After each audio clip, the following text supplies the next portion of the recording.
My stepson tried to frame me for theft to get me out of the house, so I framed him right back. I never thought I'd be writing this story, but here we are after 6 months of pure chaos that changed everything about how I see family dynamics. The whole mess started when I married my wife 3 years ago and moved into her house, where she lived with her 18-year-old son from her previous marriage. From day one, this kid made it crystal clear that he saw me as some kind of intruder who was stealing his mom's attention and disrupting their perfect little world they had built together. Every conversation felt like walking through a minefield where one wrong word could trigger an explosion of teenage attitude mixed with genuine resentment that seemed to grow stronger each passing week. The tension in our household was so thick you could cut it with a knife, and every family dinner became this awkward performance where we all pretended everything was fine, while hostile glances flew across the table like invisible daggers. My wife kept insisting that her son would eventually warm up to me, but after 3 years of cold shoulders and passive-aggressive comments, I was starting to lose hope that we'd ever have anything resembling a normal relationship. The kid had mastered the art of being just respectful enough in front of his mother, while making my life miserable whenever she wasn't around to witness his behavior. Things escalated dramatically last winter when he started openly questioning every decision I made about the house, from what groceries I bought to how I organized the garage tools. He'd make these snide comments about how things were better before I showed up, and how his real father never would have done things the way I did them. The psychological warfare was exhausting, and I found myself second-guessing every move I made in what was supposed to be my own home. My wife would always take his side or try to play peacemaker, which only made me feel more isolated and frustrated with the whole situation. The breaking point came on a Tuesday morning in March, when I discovered my vintage watch collection was missing from the bedroom safe. These weren't just any watches. They were 5 extremely valuable timepieces that I'd inherited from my grandfather, each worth several $1,000s and carrying decades of family history.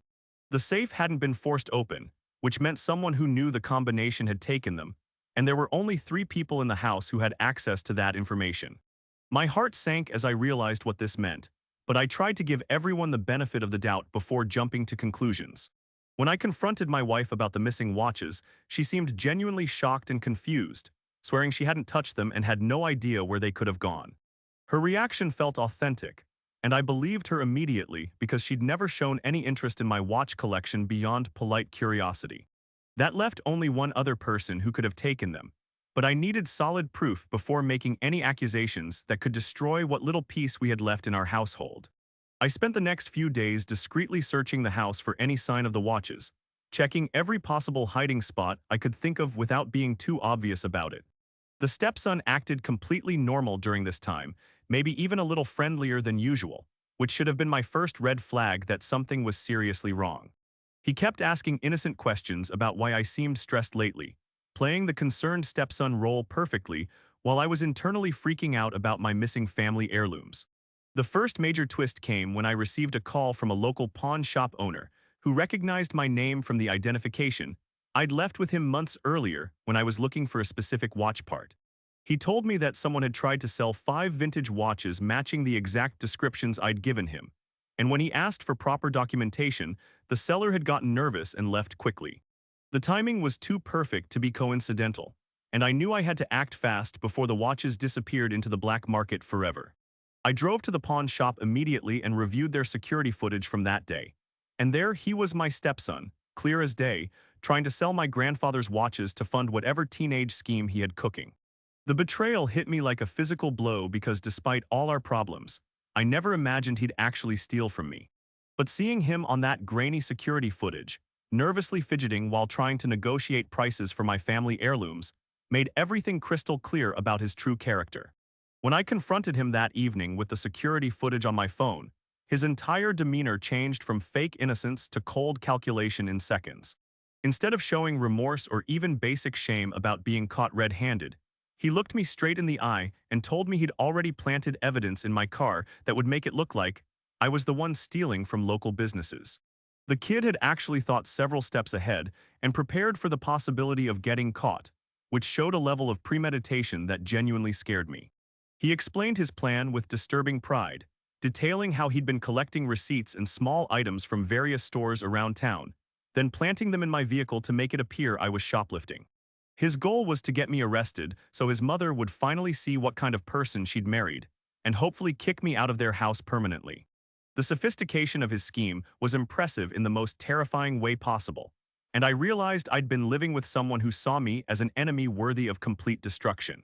The second major twist happened when I decided to check my car immediately after his confession, and sure enough, I found a small bag hidden under the passenger seat containing merchandise from 3 different stores along with their corresponding receipts. The items were cleverly chosen small electronics and accessories that someone might pocket impulsively. Nothing too obvious, but enough to constitute serious theft charges if discovered by police. My stepson had been building this frame job for weeks, maybe even months, waiting for the perfect moment to spring his trap. But here's where his plan backfired spectacularly. He'd made one crucial mistake that revealed his entire operation. The receipts he'd collected were all paid for with cash, but they showed timestamps from times when I was verifiably at work with dozens of witnesses who could confirm my whereabouts. I took photos of everything before carefully repackaging the evidence exactly as I'd found it, then spent the next few hours developing my own counterattack strategy. The third twist came when I realized I could turn his own plan against him by simply switching the evidence from my car to his bedroom when he wasn't home. It felt poetic justice to use his meticulous planning and preparation to destroy his credibility instead of mine. I waited until he left for school the next morning, then carefully transferred all the planted evidence from my car to various hiding spots in his room where it would eventually be discovered. But I didn't stop there. I also took the pawn shop security footage and made several copies, then strategically placed them where my wife would find them during her regular cleaning routine. I wanted her to discover the truth about her son's criminal behavior organically, without me having to be the one making accusations that could be dismissed as jealousy or spite. The plan required patience and precise timing, but I was determined to expose his true nature once and for all.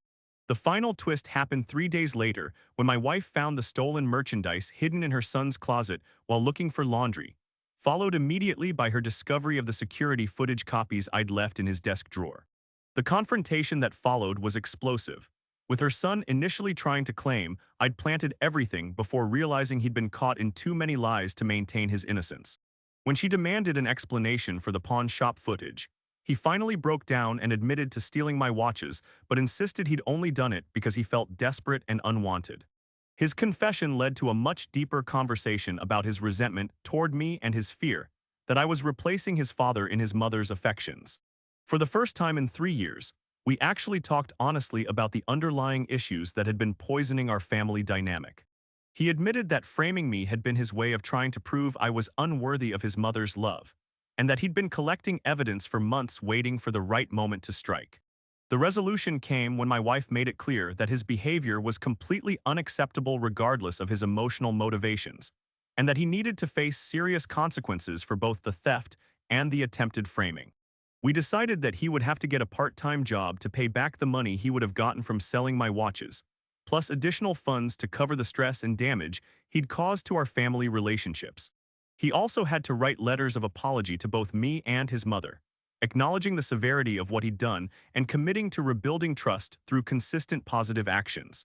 The most unexpected outcome was that going through this crisis actually brought us closer together as a family, because it forced us to address problems we'd been avoiding for years. My stepson and I started having regular conversations about his feelings and concerns, and I made genuine efforts to include him in decisions that affected our household. We established new boundaries and communication protocols that helped everyone feel heard and respected, which gradually reduced the tension that had been suffocating our home for so long. 6 months later, our relationship still isn't perfect, but it's dramatically better than it was before the whole watch incident forced us to confront our issues head-on. My stepson has kept his job and actually seems to take pride in earning his own money, and he's been much more respectful and cooperative around the house. We've found common ground in our shared love of old movies and classic cars, which has given us something positive to bond over instead of constantly clashing about household rules. The experience taught me that sometimes the most destructive conflicts can actually lead to breakthrough moments if everyone involved is willing to be honest about their motivations and commit to change. My stepson learned that actions have consequences, and that trying to manipulate situations through deception only creates more problems in the long run. I learned that his hostility toward me was rooted in genuine fears about losing his mother's love, not just teenage rebellion or personality conflicts. Looking back, I realized that his elaborate framing scheme was actually a cry for help disguised as an attack, and that he needed to feel heard and valued before he could accept me as a permanent part of his family. The whole ordeal was emotionally exhausting and could have destroyed our family if we hadn't found a way to turn it into a learning experience. But by refusing to let his betrayal define our relationship permanently, we managed to build something stronger and more authentic than what we'd had before. Today, we still have disagreements and occasional tension, but we handle conflicts much more maturely and with better communication skills. My stepson has become someone I can actually trust and respect, and he's expressed genuine appreciation for the stability and support I've brought to his mother's life. The watches were eventually recovered from the pawn shop where he'd hidden them after his failed attempt to sell them, and they're now back in my safe where they belong. The whole experience reminded me that family relationships are complex and fragile, requiring constant effort and understanding from everyone involved to maintain harmony and mutual respect. Sometimes the people who hurt us most are the ones who are hurting the most themselves, and finding ways to address underlying pain can transform enemies into allies. While I never want to go through anything like that again, I'm grateful for the lessons it taught us about trust, communication, and the importance of giving people opportunities to change and grow.